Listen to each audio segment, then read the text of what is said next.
Okay. A few things. First thing is that today is September 11th, and we do not want the day to pass without marking it.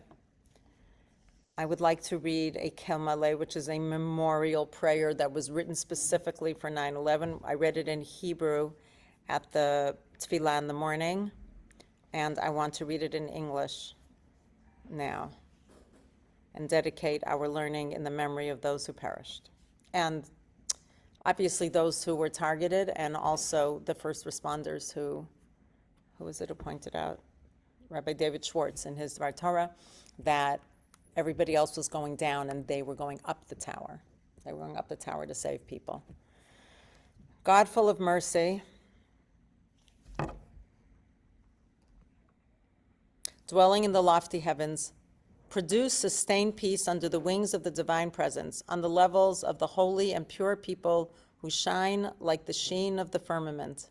For the souls of the men and women who perished in the Twin Towers and in the Pentagon building headquarters of the Defense Department, who were burned and strangled in brimstone and fire, who were buried alive, who jumped to their deaths, whether flying in airplanes or sitting in offices, whether buyers or sellers, lenders or borrowers, and the rescue forces who gave up their lives to enter the burning wreck to save people from it.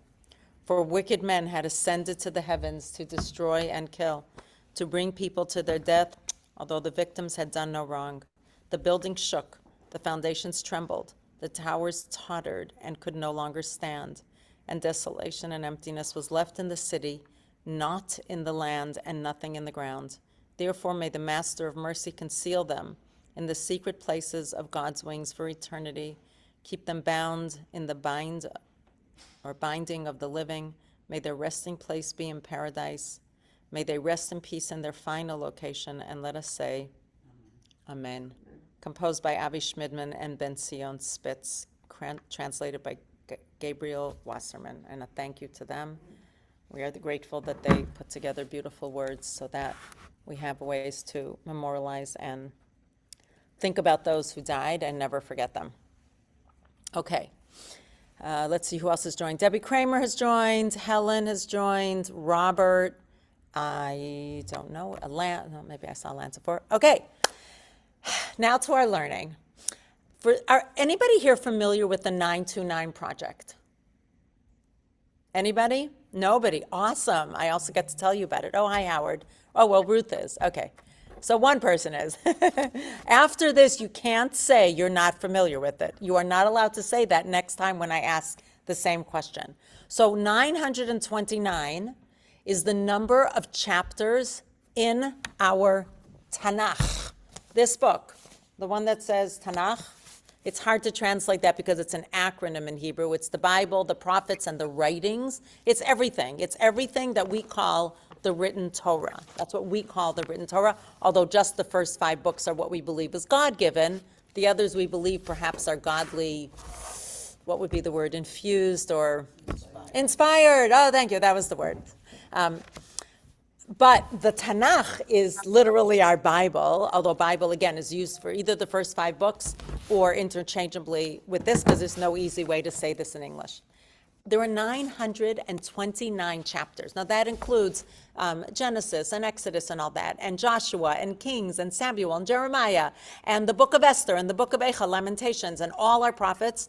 And it includes Chronicles, and it includes the book of Daniel. What did I miss? Tehillim. Anybody know how many chapters in Tehillim? Tehillim is Psalms. 150. There's 150 chapters. So this was the brainchild of Rabbi Benny Lau of the distinguished Lau family. Rav Yisrael Meir Lau, you may have heard of him. He was the chief rabbi for many years, a survivor of the Holocaust. There's a beautiful book written by him, about him, I'm not sure. And the whole family is just full of rabbis. They're full of rabbis and people who are eloquent. In fact, he comes from a dynasty of rabbis. Every generation had rabbis. I do not know if his children are rabbis. And he was the chief rabbi of Netanya first, Rabbi Yisrael Meir Lau, and then of all of Israel, the Ashkenazic one. But this is his nephew or great-nephew. I do not know which one. Could be great-nephew. I'm not sure. But he's related. And that quality, hi Karen, welcome, that quality of, leadership, familiarity, and comfort with this has flowed through the generations. Oh, I don't have my number of days marking. I don't have, it's on my other shirt. 341 days marking the hostages. I'm missing it today, but it's still there. I'll put it on when I finish. You know that I write it every day in magic marker and put it on a piece of tape. Started by the mother of Hirsch Goldberg, Poland, Zichrono Bracha. Yep, started by his mother Rachel, and I've kept it up since then, but I'm sorry I don't have it on right this second.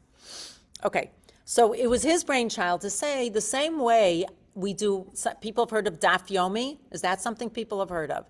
Daf Yomi is one page of Talmud every day, both sides. It's a page is two-sided. And that takes 7.5 years to complete. It's always a big deal. And what's beautiful is that the whole world is on the same page, literally. And I guess he came up with this idea based on that. You could do a chapter a day. Now, you could just read a chapter a day. You don't actually have to learn more than that. But the beauty is that he put together a site online that has many different offerings. So the first round robin, it takes about 4.5 or 5 years to get through it because he skips 2 days a week. Because it's online, he's from Israel, it skips Shabbat. Doesn't skip holidays, though, interestingly. It skips Shabbat and Friday, because Friday is the sort of Sunday of Israel for most people, and that gives you time to catch up. So it's basically 5 chapters a week, 929, divide that by 5, and you'll get to how many weeks it takes to get through the whole thing. We are now towards the end of Psalms.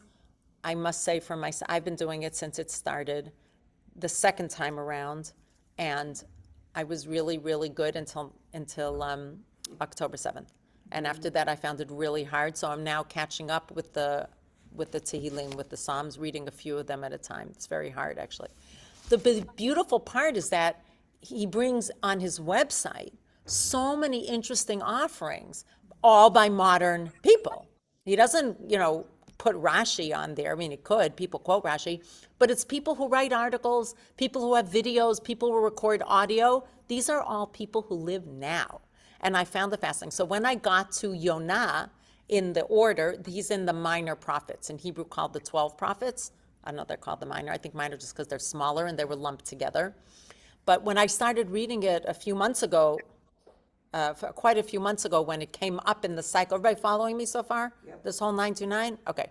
So in Hebrew, they call it Tesha Shtayim Tesha. I mean, that is what it's called. 929, it's called 929. There's a website in English and one in Hebrew.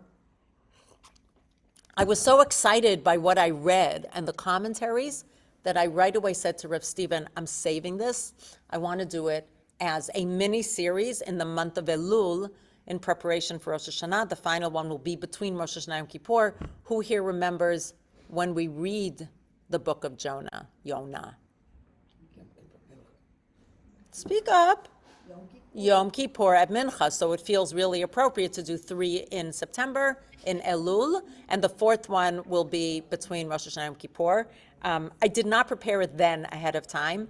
I've actually been really enjoying. I spent a lot of time this week listening, reading. Now, I'm fluent in Hebrew, so I usually listen to the Hebrew commentary.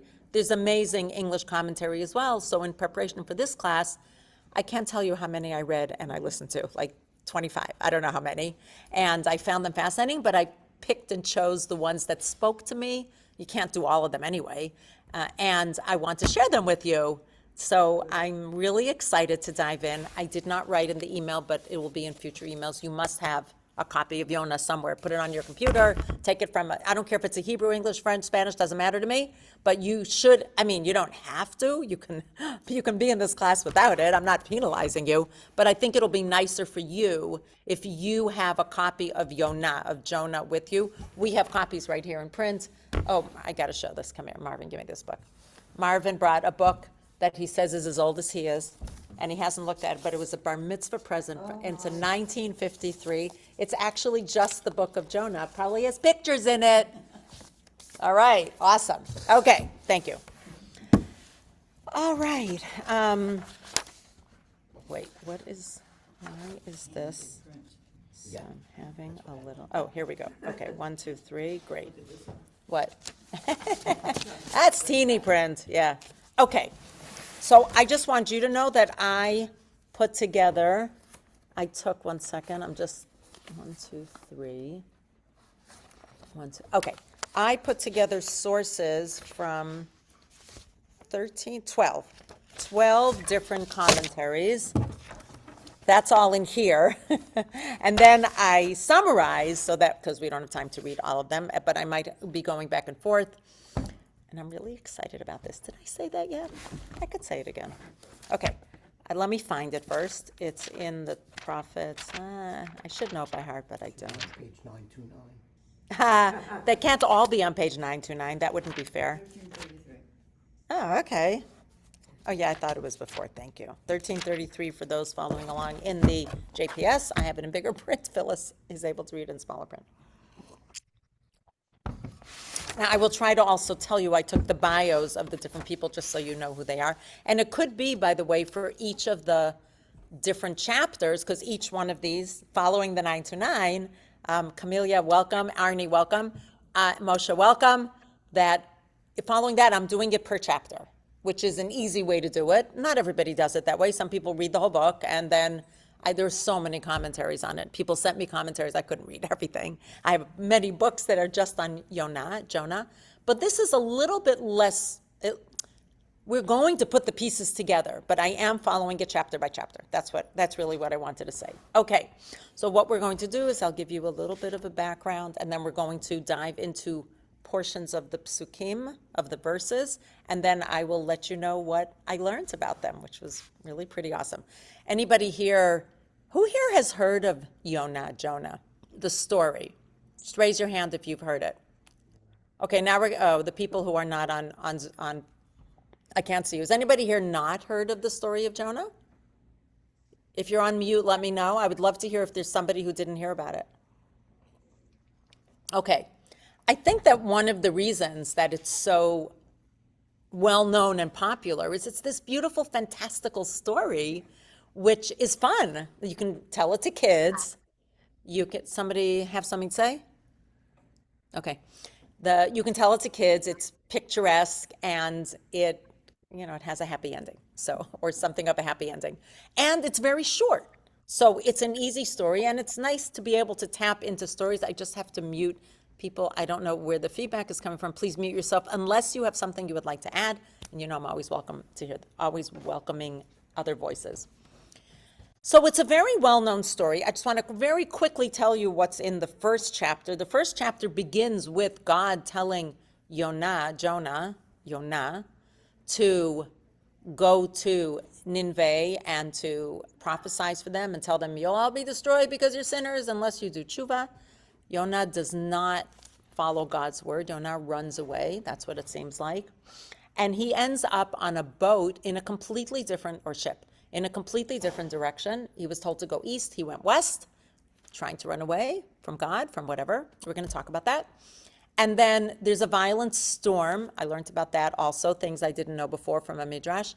And he's like as if oblivious to the storm and goes down, down, down into the bowels of the ship to his berth, and he falls asleep. And the sailors and the captain try to rouse him because they believe that the storm is God-given. I will give you a little teaser on that. The midrash says that there were other ships in the area, and only their ship was rocked to and fro. Only their ship had violent waves, which makes sense that's why the sailors thought it was God-given. Like, I never really understood why these sailors thought that. But I'm just saying, so that's something that I learned. And the midrash obviously felt the same way. Why did they think so? And Yonah knows that he's the one at fault. They draw straws, and basically it comes out to Yonah, and he says, throw me overboard. And they say to him, nope, we're not going to do that, but they have no choice in the end, and that's when the sea calms. Okay, everybody, that's the first chapter. We are just focusing on the first chapter, so no hints about what's going on further, because we will have an opportunity to learn about that in the next 3 sessions. Okay, Rav Benny Lau, as I said, he's an Israeli rabbi, community leader, activist, I'm just reading the Wikipedia on him, author and public speaker, brainchild, 929 is his brainchild. He still heads it, although they don't really add to it at this point. Maybe they'll add things for October 7th. I don't know, but they haven't added so much because once you have it, it's there. Believe me, you'd have to be full-time if you just wanted to read everything there. It's impossible. But in 4.5 or 5 years, like, you wouldn't remember what you learned, even if you listened. I listened to specific ones, and sometimes I bounce back and forth. So between the Hebrew and the English and different people. So you could literally learn this the rest of your life, and each cycle learn something new. Or remember something you learned last time.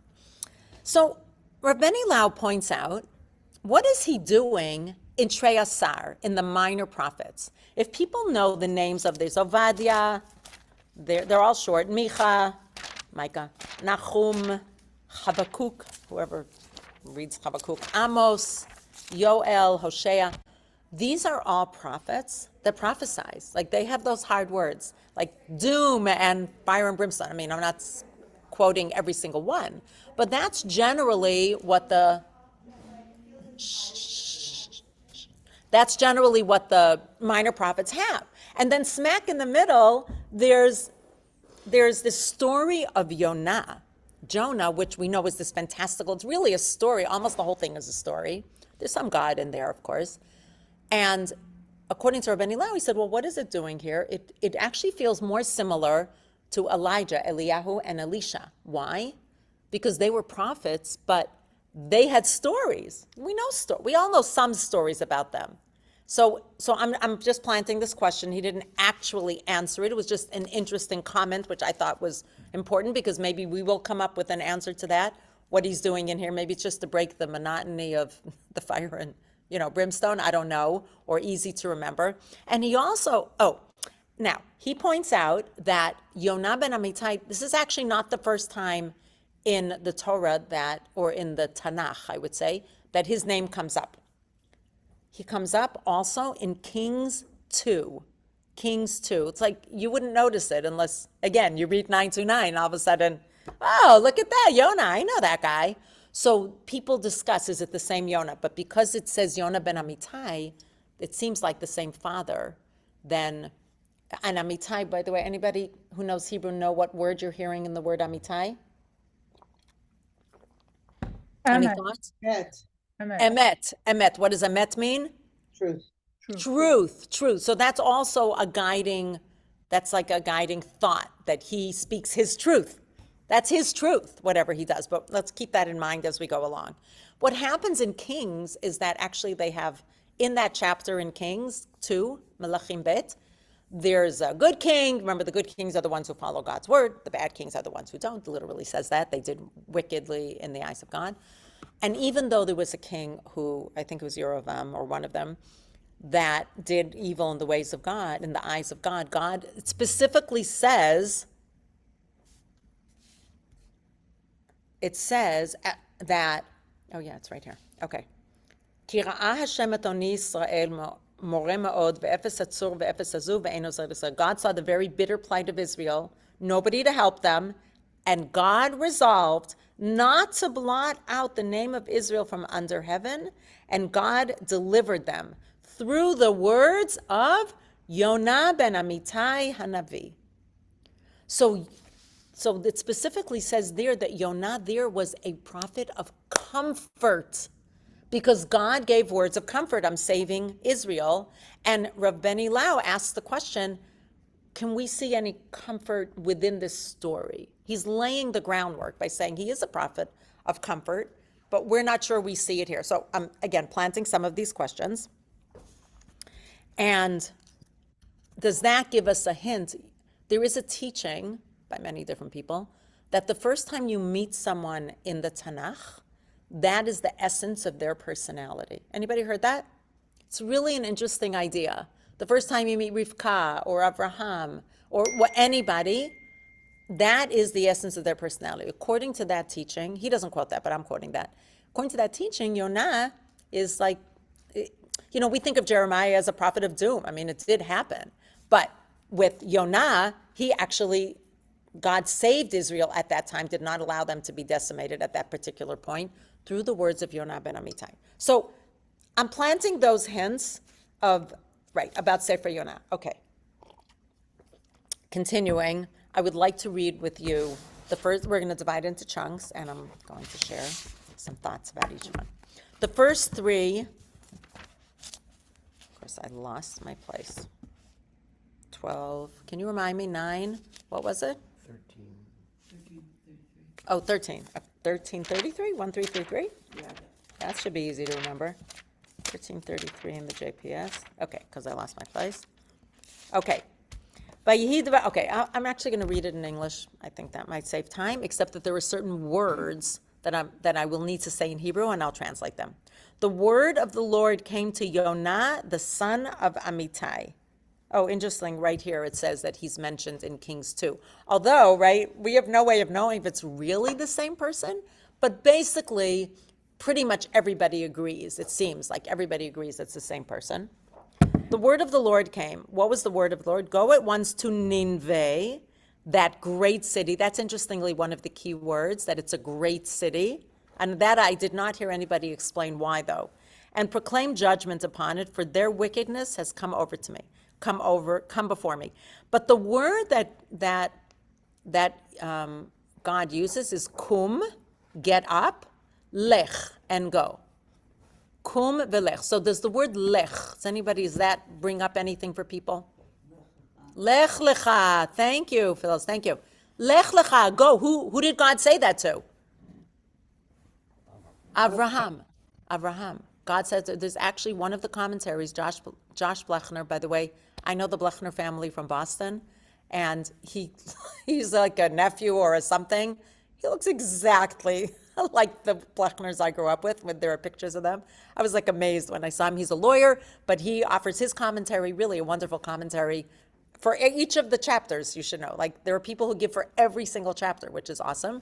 And he says there are actually echoes of Genesis in the first chapter. It's really cool. I'm excited to see. He says the second chapter is going to be Exodus. The third chapter is going to be echoes of Numbers.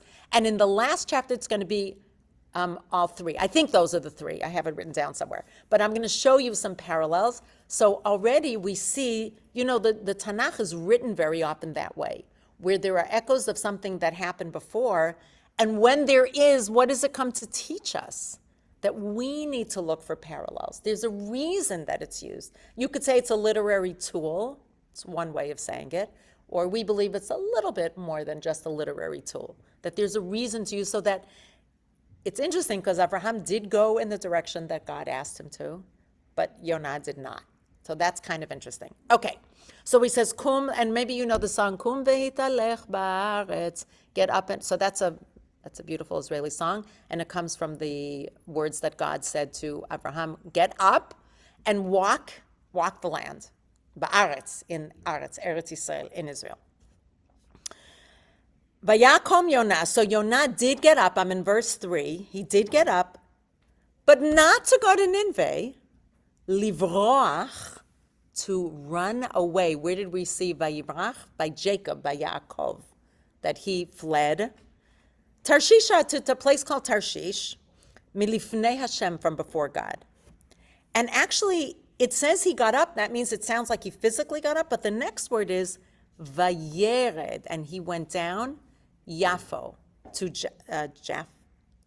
How do you call it? Jaffa, right? Is that what it's called in English? Yaffo's Jaffa. Why Jaffa? What's in Yaffo? It's a port city. That's where he's going to get a ship.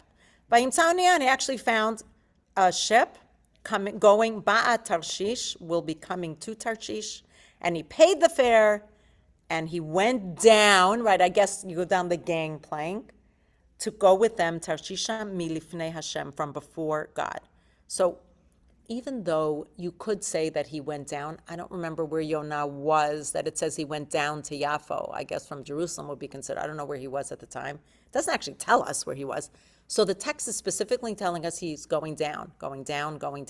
That's giving us an inkling. I mean, he may be going down in spirituality. So, stop number 1. Okay. All right, backtracking a little bit. Yossi Raz is, some of them are Hebrew, some are English. I don't remember which one was which, I'm sorry. He is a homeroom Tanakh teacher in Harel High School in Mevaseret, Yerushalayim.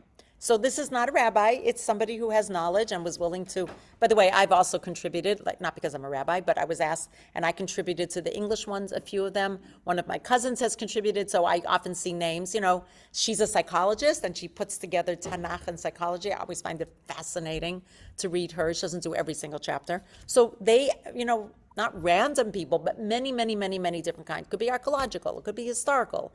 There's so many different ways, and you just look up 929 chapters and you'll find it. Okay, so he says, what does Yonah's name remind us of? I kind of gave you a hint before.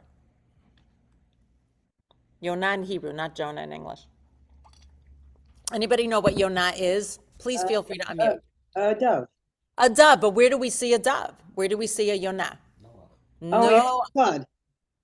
In the flood, right? So just by seeing his name, even though we know nothing about him, we have another reminder going back to Genesis, to Bereshit, something about Yonah. And actually, it brings up feelings of hope, of peace, of, what would be the word? Continuity, because that's what the Yonah heralded that.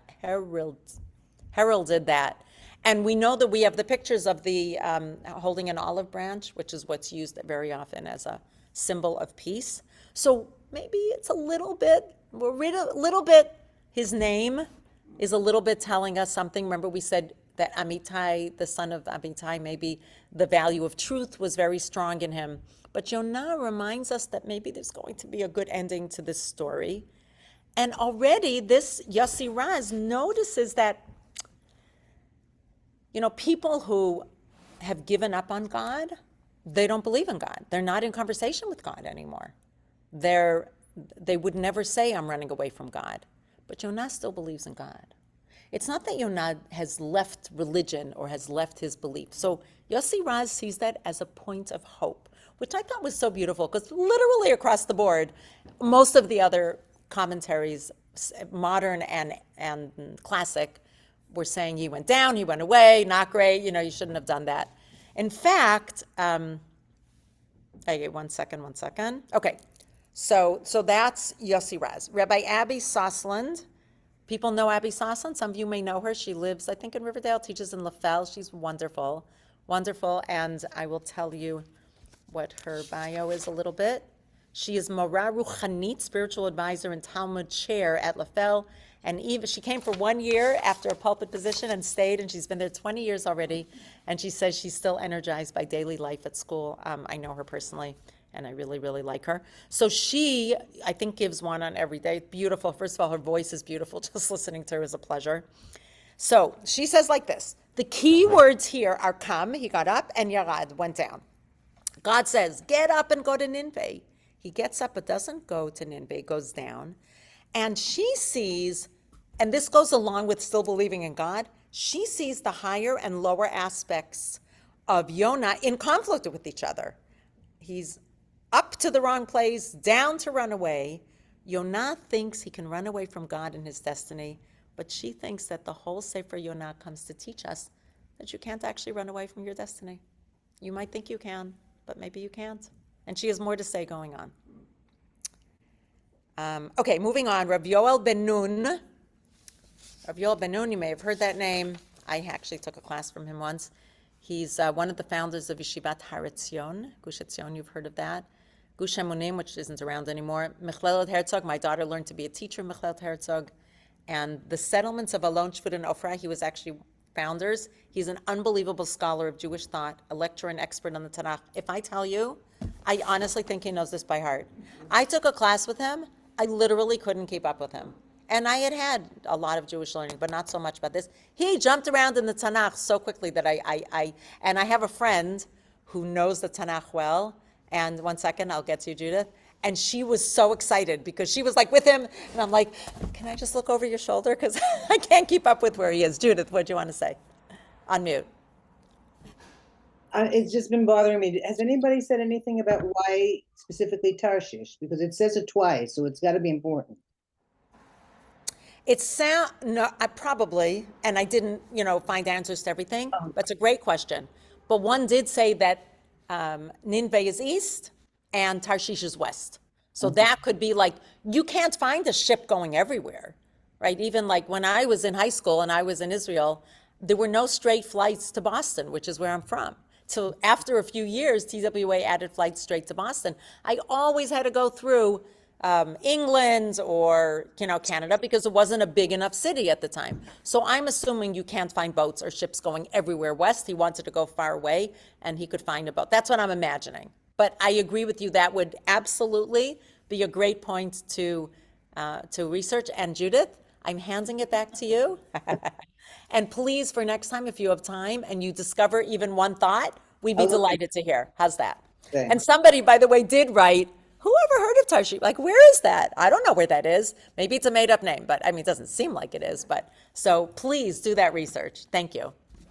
Okay, so Rav Yoel ben Nun agrees with Rashi.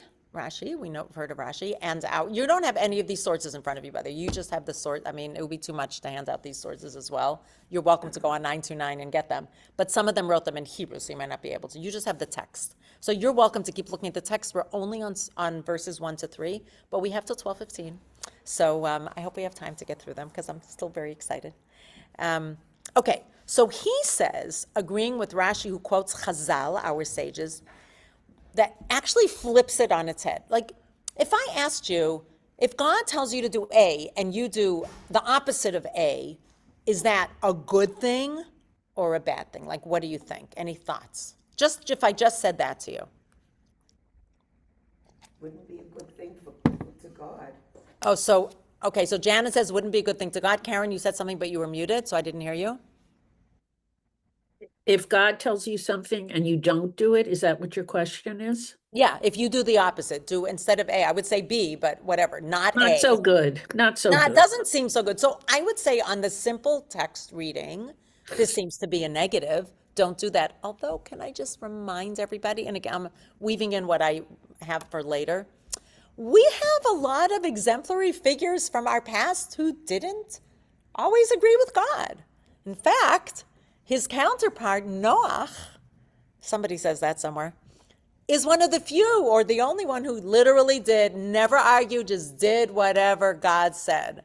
I keep thinking of the Bill Cosby, although it's hard to say Bill Cosby today, but I knew his routine about Noah, like by heart, basically, and then like, who is that? Who's speaking to me?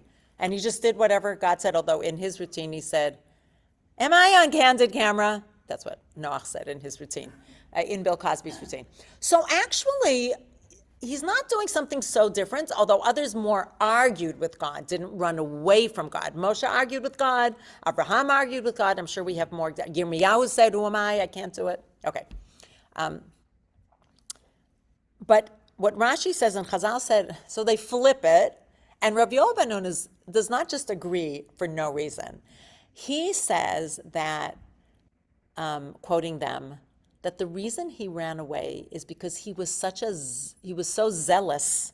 He didn't use the word zealous, I'm using it, for Bnei Yisrael's pride, that he didn't want to make Bnei Yisrael look bad. He knew that they would immediately chozrim b'tshuva, they would immediately mend their ways. By the way, just a little peek later in this chapter, the sailors who are non-Jewish also very, very, very quickly seem to turn around. And he didn't want to make Bnei Israel look bad because Bnei Israel are a stiff-necked people, and we don't mend our ways so quickly. So they see it as a positive thing, that his motivation was positive, that he cared about the Jews more than everybody else. Now, in modern lens, that may not be a positive thing, but that's how they understand it. And he adds to that. Just one second, I want to read, but it's in Hebrew, so one second. And Shespin of them, where's Eliyahu? Okay, so he quotes, remember we said that this was two different sources, but it doesn't matter. Rabbanit Lau said it was like the stories of Eliyahu and Elisha, and he also says he's like Eliyahu and Elisha, but that they also never wanted to do, and he quotes stories about them. I'm just not going to go into it because of time, but he quotes stories about them where they also disagreed with God or waited because they wanted to make sure that Bnei Israel always came out smelling like roses as much as possible. So there's another, so let me see if I can find it. I thought I put it in here, one second. Let me just see if I find it. Because for example, Elisha cried when he went to Damascus and told Hazael that his, I don't know who Hazael was, that about his kingdom, that he was going to conquer, I don't know, it sounds like a Hebrew name, but I guess it wasn't. And he cried. Why did he cry? He told him he was going to conquer Israel. Ki yadati, I know, et asher taseh lebnei Sarah, that you're going to do bad to the Jews. He didn't want to tell him because he knew that it would be bad for the Jews. And so what's the one? That's Elisha. And Eliyahu never even wanted to crown him as king. I guess he was crowned as king on Aram. I don't know all this by heart, even though I learned 9 to 9. And again, they both didn't want to because they knew it would end badly for Israel. And so Rav Yoel Ben Nun says this is a continuation. Those were his teachers, or he learned from them, and he did not. And remember, he lived, I don't know if in the same time, but in that same time period of the kings. So he didn't want to. So they see it as something positive, which I thought was very interesting. Now, Rav David Menachem, he has a commentary in Hebrew on every single chapter, all 929. I listen to him most days. He is a musician, author, and paitan. A paitan is somebody who writes liturgical poetry, piyutim. And he says, okay, this is a little hard, he says that Yonah is depressive and even suicidal because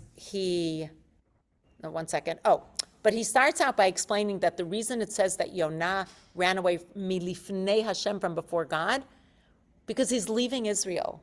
Because according to him, Nevuah, and I guess many, Nevuah prophecy only happens in Israel. So the first thing he does is run away as soon as he can. Now remember, God doesn't let him get very far away. We know that, it's the next few psukim, anybody who read ahead, anybody who knows the story, we all know the story, that the storm is going to happen very quickly, and he's not actually going to leave. Oh, there was something I forgot to say. No, I can say it now. Question. Yeah, who asked? Who? Jackie. Jackie, hi. Hi. Go. Yeah. Nineveh is not an Israeli city. Correct. They're non-Jews.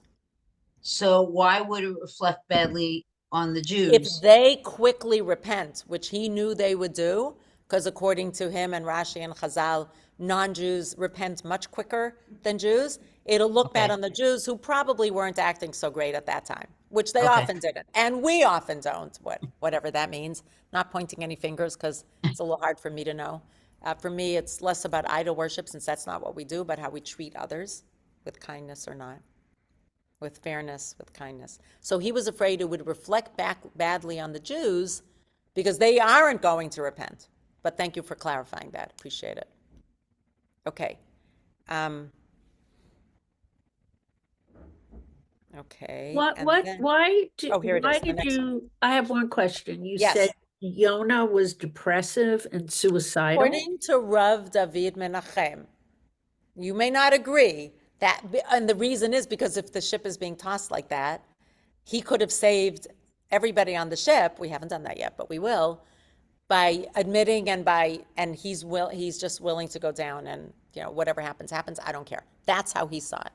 Depressive, I think if you read the story, he's not a happy camper. I don't know about depressive. That's what he called it, dikoni. That's the word he used. So again, everybody has slightly different takes on things. That's what jumped out for him. And also, when somebody is in a state of depression, they go down. Nobody says somebody manic, depressed, bipolar might go up and down.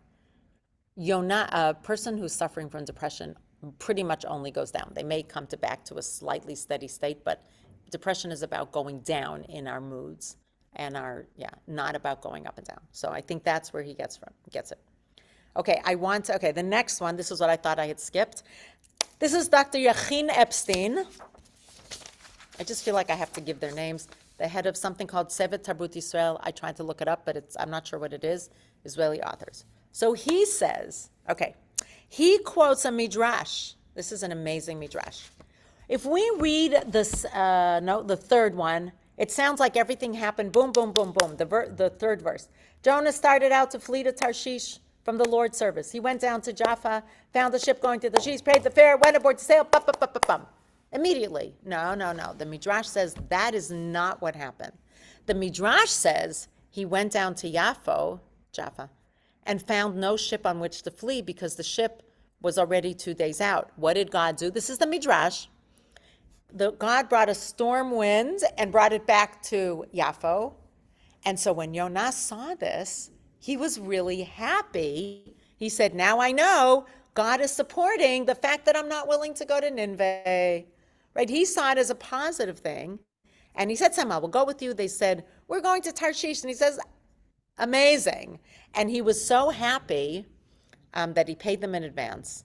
So that's what the Midrash says. Why is this important? According to Dr. Yachin Epstein, the Midrash is mocking Yonah. This is for us to take for ourselves. I don't like to say God plans and man plans and God laughs. I rather prefer that men have many options and only one of them is perhaps what tallies with God, but it's also what we choose. But according to him, the Midrash is mocking Yonah, who misinterprets what transpires as being for his own good, that the ship will take him far away from Nineveh to Tarshish. He's the one who said, whoever heard of Tarshish anyway? But actually, God has other plans. This ship is about to take him to the depths of the sea, bring a storm, have him swallowed, as we know, I know I'm not giving anything away, by a big fish. Also big, remember, I don't know why things are big. I'd love for people to think about that. And what will happen in the end is that he will reach out to God in prayer. So the ending of it is that it'll bring Yonah back and understand that he has to do what God does and he has to fulfill his destiny, filling that in with what other people have said. Now, what I want to say is just a story about myself. Sometimes we look back on our own lives and see God's hand. So, I was in software engineering and high tech in Israel for many years, almost 30 years. And 11 years ago, I came back to the States after living in Israel and bringing up my family there for a different reason, because I was joining my husband at the time, who had a startup in America. And I am leaving Israel for like 1 year to be with him. That makes sense. Or maybe two would be like tops. Because, I had my place in Israel, my place in Ra'anana. I liked what I did. I had my kids, my grandchildren, only 2 at the time. And God had other plans, because it was hard for me to make this decision to even go from Israel. And I was so nervous that we wouldn't have the money to live in New York. And that it was just, the whole thing felt very stressful. But I made the decision to go, and God helped me get there, because God's plans were that at the end I would go to yeshiva and become a rabbi, which is, I can't even begin to tell everybody how much joy this brings me every single day. Not every minute of my life, but almost every minute of my life. Maybe not when I'm sleeping. Maybe it is when I'm sleeping also. I'm so happy and joyous, and I had no clue that this was God's plan.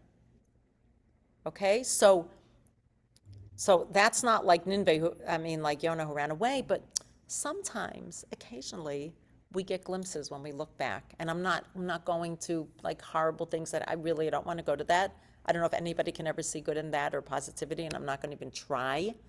So I don't want to go in that direction.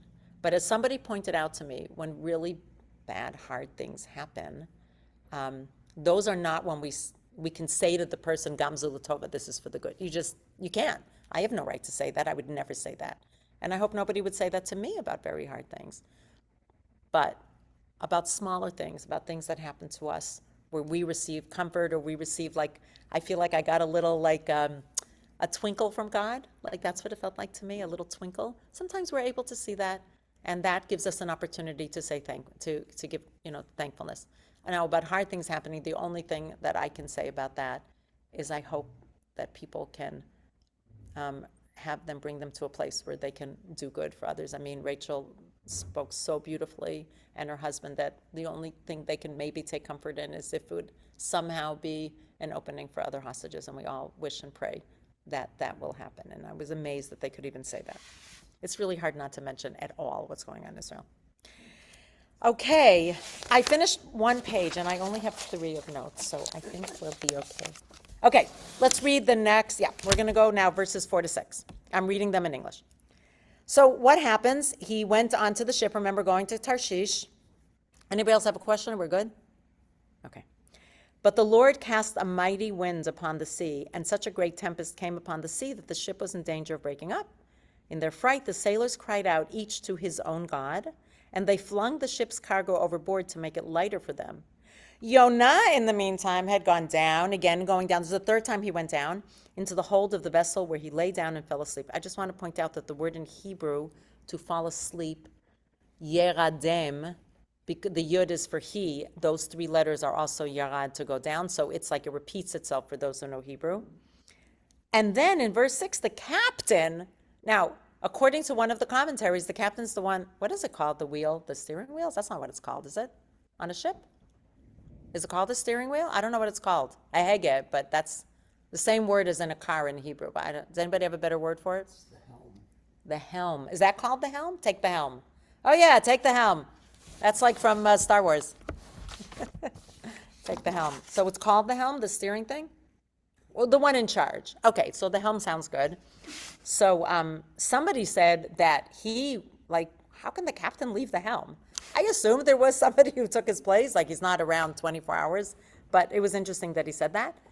And he leaves his post, that does seem unusual, and cried out, how can you be sleeping so soundly? Up, call upon your God. Perhaps the God will be kind to us and we will not perish. So this is amazing that God is called in. And remember, they believed in different gods. Okay, back to Rav David Menachem, who I told you about before, who has, wait one second. My husband is sending me messages. Okay, so he said it's called the ship's wheel. Okay, okay, great. Thank you, Janet. Janet affirms that. He also said, oh, sorry, he usurped, Judith, your research. I think before I mentioned it to you. But not why he was going there. Many scholars believe that Tarshish could have been in the region. You know, Martin, maybe, it won't help if you send to everybody because the people here aren't on Zoom. That it was a wealthy ancient city near modern-day Seville in southern Spain. This aligns with the biblical description of Tarshish as a distant location, rich in metals like silver, iron, tin, and lead. That still doesn't 100% explain, thank you, Martin. That doesn't 100% explain why, Judith, why he went there, but it tells us maybe a little bit more about the place. Okay. So, Rav David Menachem says, how is it possible that he fell asleep? The ship is rocking. Like, that's almost impossible. It's not like lullabying you to sleep. It's clear that they tossed cargo overboard.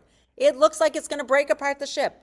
So he quotes Rashi, who says, adds a word in the middle, not malacha nerdam, meaning how, if I just use the phrase, those three words, ma means what? Lecha, you, nirdam, fell asleep. But if you put it together as a phrase, what are you doing falling asleep? That's really what it means. So Rashi adds a word and says, ma lecha liot nirdam. You're acting like you're asleep. You're faking it. You can't possibly be asleep. That's impossible. That's where he gets. That's the same one who said that he's suicidal. He's acting like he's asleep, even though he knows, first of all, it's I guess a person in a depressive state doesn't care about other people. According to this interpretation, it's like he doesn't care about the sailors, doesn't care about the captain, because he's letting them perhaps die. They didn't have maybe lifeboats. I mean, whatever. They're ready to throw their cargo overboard, which means they lost money. They certainly have fear, and he's not doing anything about it. And what does the captain say? Get up and pray to your God. But Yonah doesn't seem to care. In despair, and he needs to be awoken. So get this is awesome. We're about to start Slichot. One second, let me find the page. Here it is. The Sephardic Slichot, which are, by the way, gorgeous. I've been to them in Israel. They're very different from Ashkenazic Slichot. I'm not talking about rebellies, but the general one, which are kind of boring usually. This is how they start their Slichot. Ben Adam, man or human. Malacha nirdam, why are you asleep? Kum, get up. Kera batachanunim, call out in beseechment. So they use the phrase from Yonah, which is so beautiful because it connects the month of Elul all the way to Yom Kippur, right? It bookends it. I love the word bookends. I love this idea that, well, they're about to, I don't know if they started slichot already. I know they start earlier than, I think they start earlier than Ashkenazim. I'm not sure if they started yet. But when they do slichot, Elul is in preparation for Rosh Hashanah and Kippur, they use that. Meaning, what are they telling us? They're telling us that this whole book of Yonah is to remind us to wake up. It's reminding us to wake up. Yonah, you think you can run away from your destiny? We can't run away. And maybe we need to wake up. Right, and the Midrash, he quotes also the Midrash in the Yalkut Shimoni, that he knew it was him because only their ship. I know, I keep thinking of that phrase from Gilligan's Island, the tiny ship was tossed. I can't stop thinking about it. It just keeps coming up in my head. I know it's not the same. But the minnow would be lost, right? That's basically what would have happened there. Apologies for quoting Gilligan's Island. What's his name? Guy who played Gilligan. But that's just what I keep thinking. That's the picture in my mind. But the idea being that all the other ships, so that's really clear to everybody that it's something going on that ship specifically. Now, Rabba Dalia Marks, one of my personal heroes. She is a Reform rabbi. One second, she's source 4, just a minute. I listen to her every day. And she's an Israeli professor of liturgy and midrash in HUC, Reform. That's the Reform movement in Israel. She's amazing. She's coming to the shul. I just want to tell you, she's coming to the shul. She'll be speaking. I'm so excited. I really pushed to make this happen. I helped push to make it happen. But she's teaching in the Shior, Mincha Mariv Shior on Shabbat, Chol HaMoed, Sukkot. If you happen to be here for the first, I know you won't be here. The first 3 days of Sukkot, come in here. She'll be speaking in English. She is wonderful, wonderful, wonderful. I listen, she's my go-to. If I only have time to listen to one, I'm always going to go to Rabbi Dalia Marks. Not even a question. Dalia Marks, M-A-R-X. I'm really excited that she's coming. Anyway, she says like this. She always has just some beautiful, she often quotes Midrash. She's an amazing, she's so knowledgeable about liturgy, about the Gemara, about Midrash. She's just amazing. And she says like this, remember the captain, we haven't gotten up to the sailors. Well, no, the sailors threw the cargo overboard, but we haven't heard them speak yet. She says like this, okay, who is the real prophet in this chapter? It just gives me goosebumps. It's not Yonah, it's actually the captain. What does the captain say? He says, if you speak, maybe God will listen to you and you'll wake up. What happens? A little bit foreshadowing the rest of the story. In the end, Yonah does pray to God. That's what happens. And God does hear him. And in the end, Nineveh gets saved. And we'll get to, it's not a spoiler. I know then you could all read the story. No problem reading it. So his words have echoes of prophecy. Okay, just a minute. And she adds in the Slichot, is there more? Okay, so she quotes the same thing. It's in Hebrew. I'm not going to go to that. But she also quotes the Sephardic Slichot. Now, she says, we need, as he did, to wake up from our moral, social, and spiritual slumber. And what this book does is it teaches us to open ourselves up to learn from non-standard places and non-standard people. Dafka from the non-Jews we're learning here, from the captain. He's going to learn from the sailors. Even going to learn from the Kikayon. Who said Kikayon? You did? No, Martin did. Sorry, Marvin. So the Kikayon is the tree. Even the fish, we can learn from the fish. The worm we can learn from. Even the residents of Nineveh, who are non-Jewish, as somebody pointed out, are our teachers. So they're teachers to Yonah, and therefore they are teachers to us. And doing tshuva, whatever that means, to return to repent, this is the time of repentance, can be found anywhere, even on the sea, even on a ship full of non-Jewish people and sailors, and even in a strange, faraway, non-Jewish city. That's a good one, right? Okay, now you can see why I love Rabbi Dalia Marks. It's always pithy, it's always like a cogent thought that's just interesting and different. I just love her. Okay. Next source, this is source 7. 1 second. This is Galit Cohen Kedem. She is Reform rabbi of a kehillah called Kodesh V'chol, which means holy and weekday. I don't like to say profane, that feels weird. In Chulon, I didn't even know it existed. I'm so excited that there is a Reform congregation for people who want to attend. I always say, give people a way to connect to spirituality. That's one of my personal ani mamin, my beliefs. She says, Galit Cohen Kedem, she was always taught not to wake people who are sleeping. And, I have to say, I have a lot of trouble waking people who are sleeping unless they ask me to wake them. That was like forbidden in my home. She said it was exactly the same in her home.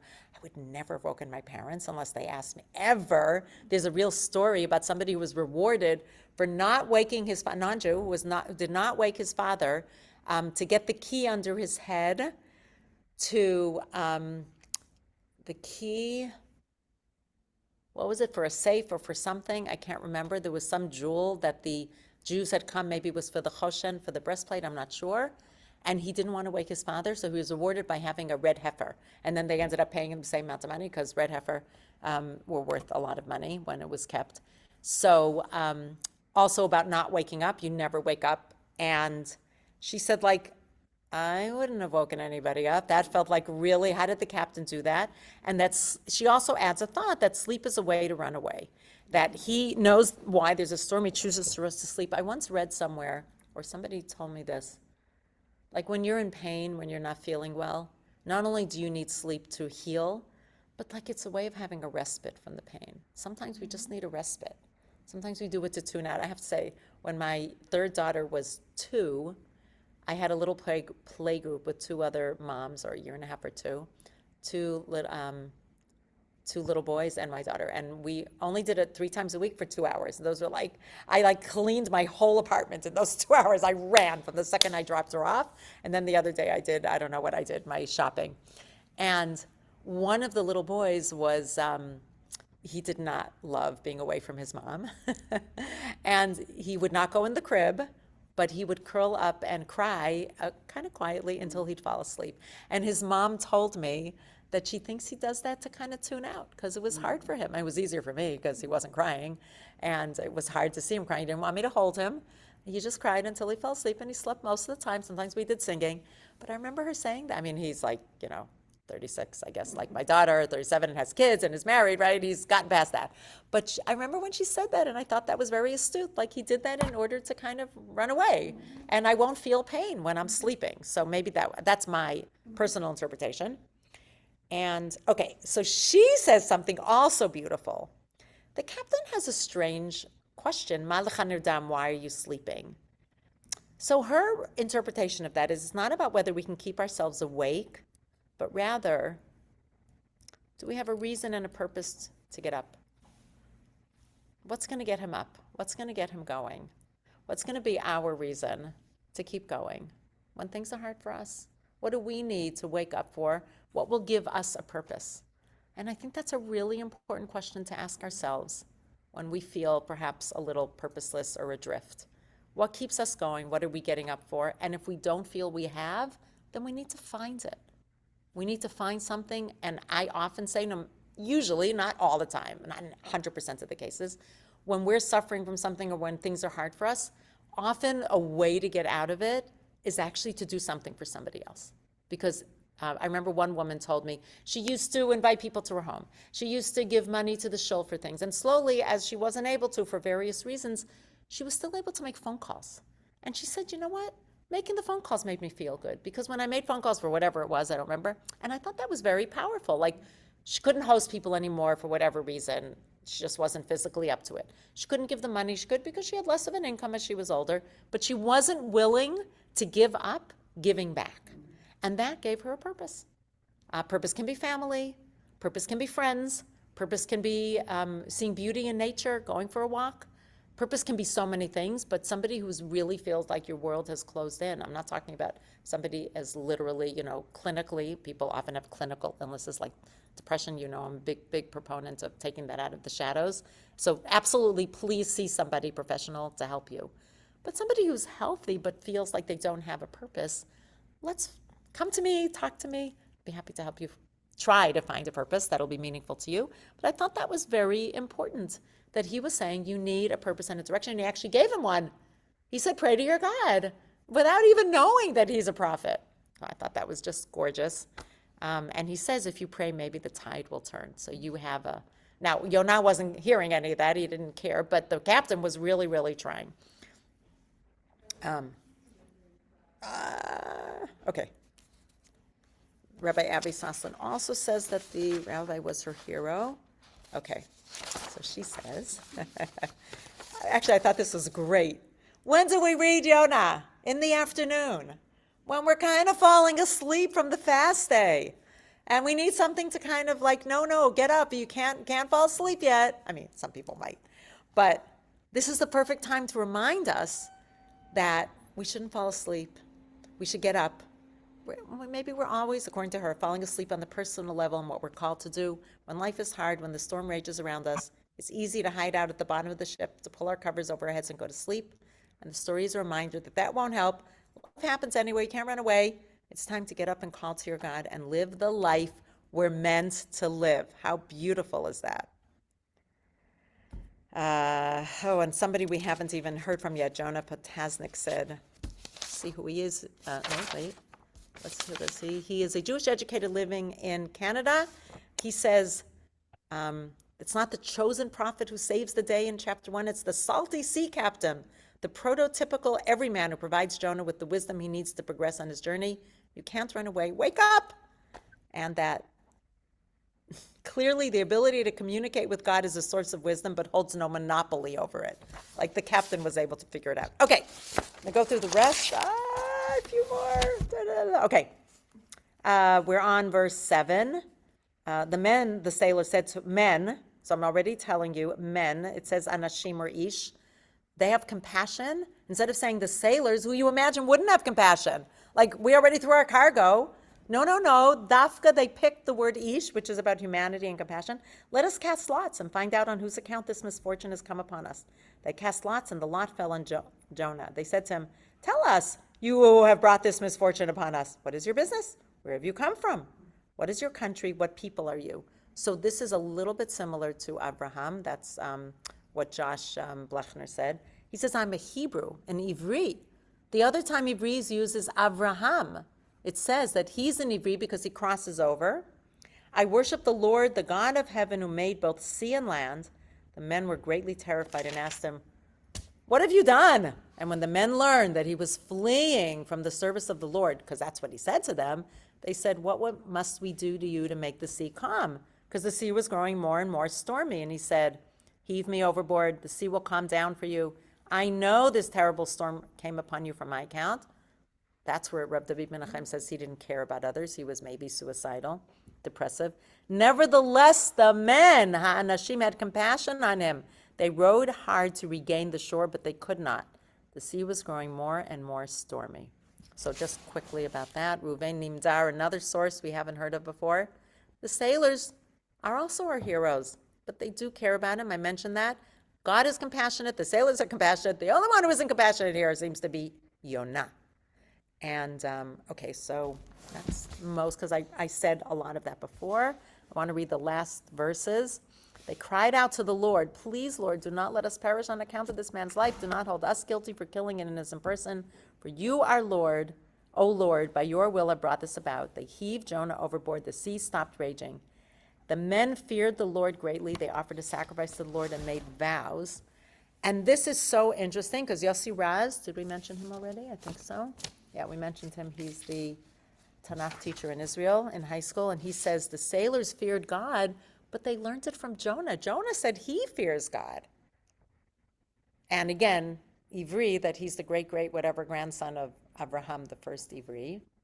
Okay, so Jonah Potasnik, who we said before, that was the first teaching. The second one is that while Jonah was able to run away from his mission for a time, I thought this was beautiful, he was not able to run away from other people. And we shouldn't run away from other people. I'm adding that.